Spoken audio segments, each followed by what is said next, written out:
हे भगवान, आज इतनी रात हो गई आने में, ऊपर से रास्ता भी जंगल का। भाग लूं फटाफट, इससे पहले मेरी बैंड बजे। भाग राहुल, जल्दी से जंगल से निकल ले। तभी जंगल में चलते हुए राहुल को कुछ डरावनी आवाजें आती हैं।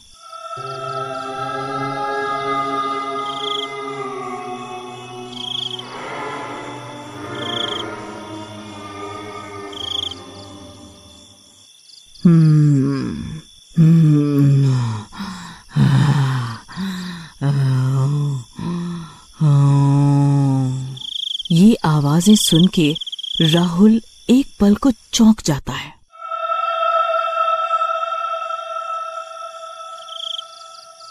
ये कैसी आवाजें हैं बे? मुझे लगा जैसे कोई गाना गा रहा है पीछे से। ये मेरा वहम है या हकीकत?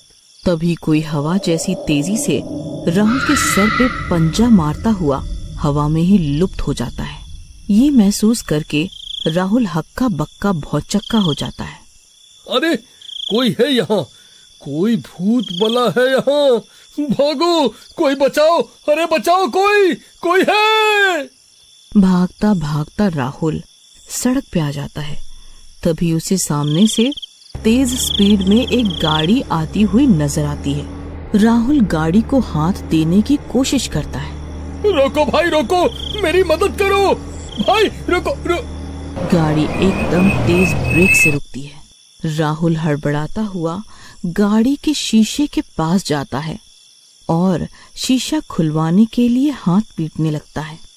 भैया, शीशा खोलो और मेरी मदद करो, जल्दी करो भैया। पर ये क्या, जैसे ही काला शीशा नीचे होता है, अंदर बैठे हुए को देखकर राहुल की जोर से चीख निकल जाती है। ये नहीं हो सकता, ये नहीं हो सकता। क्योंकि वो एक डरावना जो जला हुआ था। कौन हो तुम? देखो मेरे पास मत आना, दूर रहो। इस जले हुए चेहरे को देख के राहुल की सिट्टी पिट्टी गुल हो जाती है। क्या मदद चाहिए तुम्हें? कहाँ छोड़ दूं तुम्हें? कह के वो भूत गाड़ी से नीचे उतर जाता है और राहुल की तरफ बढ़ने लगता है। देखो मेरे पास मत आओ। तुम जो भी हो, मैं तुमसे नहीं डरता। खबरदार जो मेरे पास आए। भूत तभी उसके चेंजर पे हमले करता है और हवा में गायब हो जाता है। उसके गायब होते ही गाड़ी भी गायब हो जाती है। राहुल उसके हमले से अधमरा हो जाता है और वहीं कराहते हुए गिर जाता है। कोई बचाओ, कोई बचाओ। तभी वहां से एक आदमी गुजरता है। राहुल को कराहता देख वहीं रुक जाता है। अरे भाई, तुम्हें इतनी चोट कैसे लगी? और कौन हो तुम? इतनी रात गए यहाँ कैसे, वो भी इस हालत में? राहुल को पता था कि अब वो बच नहीं पाएगा, इसीलिए वो नहीं चाहता था कि भीम भी उसकी वजह से अपनी जान खतरे में डाले। कोई है भाई, मैं यहाँ से गुजर रहा था पर मेरे ऊपर हमला हुआ है। तुम यहाँ मत रुको, यहाँ कोई है, मैं अब नहीं बच सकूंगा, पर तुम अपनी जिंदगी खतरे में मत डालो। और इतना कहकर राहुल वहीं दम तोड़ देता है।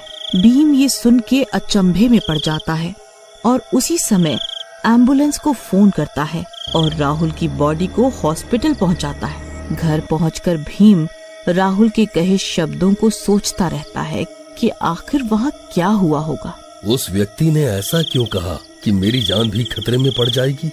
आखिर ऐसा क्या रहस्य है वहाँ का? पूरी रात भीम को नींद नहीं आती। अगली सुबह होते ही भीम उसी जगह दोबारा जाता है। क्या हो सकता है यहाँ पर जिससे वो आदमी मुझे आगाह करना चाह रहा था? मैं तो ये रास्ता रोज तय करता हूँ, फिर ऐसा क्या रहस्य था उस कोई है में जो मुझे नहीं पता?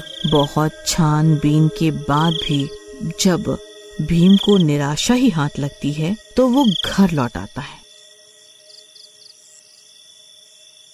अगले दिन जब रात को वो उसी रास्ते से आ रहा होता है, तभी वहाँ भीम को कुछ डरावनी आवाजें सुनाई देती है।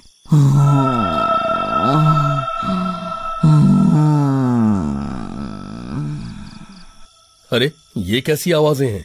कौन है? देखो, मुझे डराने की कोशिश भी मत करो। तुम जो भी हो सामने आओ मेरे। तभी उसे एक आवाज आती है। कोई है? ये खेल है मौत का, बताओ खेलना चाहोगे? तुम जो कोई हो मुझे कोई फर्क नहीं पड़ता। तभी वहाँ जंगल के पत्तों में कुछ हलचल सी होती है।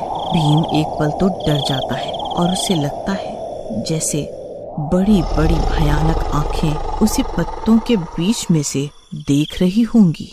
ऐसे छुप छुप के डराने का कोई फायदा नहीं। हिम्मत है तो सामने आ मेरे, फिर देखते हैं कौन ज्यादा ताकतवर है। तभी पत्तों के बीच में से एक जला हुआ चेहरा झांकता है। बड़ी हिम्मत है तुझमें जो मुझे ललकार रहा है। तुझे डर नहीं लगता मुझसे? भीम वो भयानक चेहरा देख के एक पल को डर जाता है, पर हिम्मत करके वो उसका जवाब देता है। मासूमों की जान लेने में क्या ताकत है?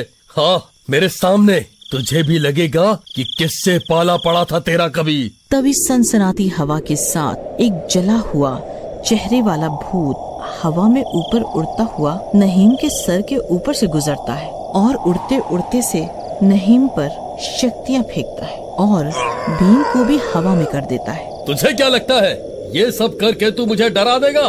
आज मैं मर भी जाऊंगा तो मुझे दुख नहीं होगा, क्योंकि मैं तुझसे डर के नहीं मरूंगा। मरूंगा तो अपनी पूरी ताकत से लड़के।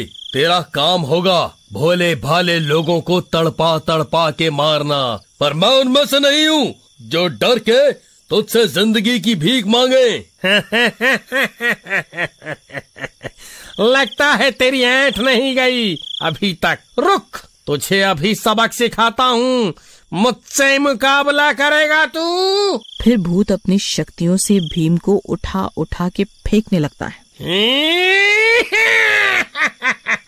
तू मुझे चेतावनी देगा? ले भुगत अब। जला हुआ खूंखार भूत खूंखार रूप में आता है और भीम पर अपनी सारी शक्तियाँ आजमाने लगता है।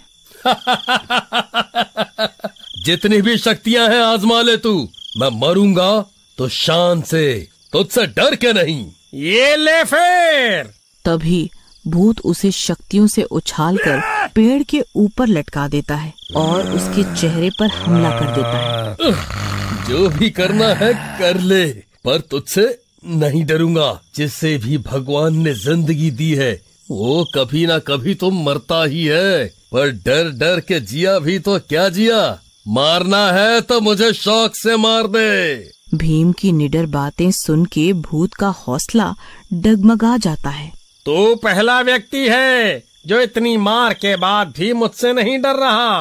तुझे मार के भी क्या फायदा? मैं एक भूत हूँ, लोग मुझसे डरते हैं, वो मेरा खौफ है। तभी भूत उसे पेड़ से रिहा कर देता है और भीम धम से नीचे आ गिरता है। बहरहाल भीम दर्द से करा रहा होता है, पर अभी भी उसे मरने का कोई खौफ नहीं होता। ये देखकर भूत एक निर्णय लेता है। आज मैं अपनी योनि से विरुद्ध जाके तुझे जिंदा छोड़ रहा हूँ। जा जी ले अपनी जिंदगी। और भूत वहाँ से हवा में गायब हो जाता है। भीम वहीं बेहोश हो जाता है और सुबह तक वहीं पड़ा रहता है। सुबह जब कोई यात्री वहाँ से गुजरता है तो भीम को देखकर उसे तुरंत हॉस्पिटल ले जाता है और उसकी मरहम पट्टी करवाता है। कुछ दिनों में भीम भला चंगा हो जाता है। भगवान, मुझे तुझ पर पूरा भरोसा था कि तू अपने बंदों की जान हमेशा सलामत रखेगा। तूने मुझे बुरी शक्ति के सामने हारने नहीं दिया, इसलिए मैं तेरा शुक्रिया अदा करता हूँ। ठीक होते ही भीम सबसे पहले उस जंगल से जाने वाले रास्ते पर एक बोर्ड लगवाता है जिसपे लिखा होता है, कोई है।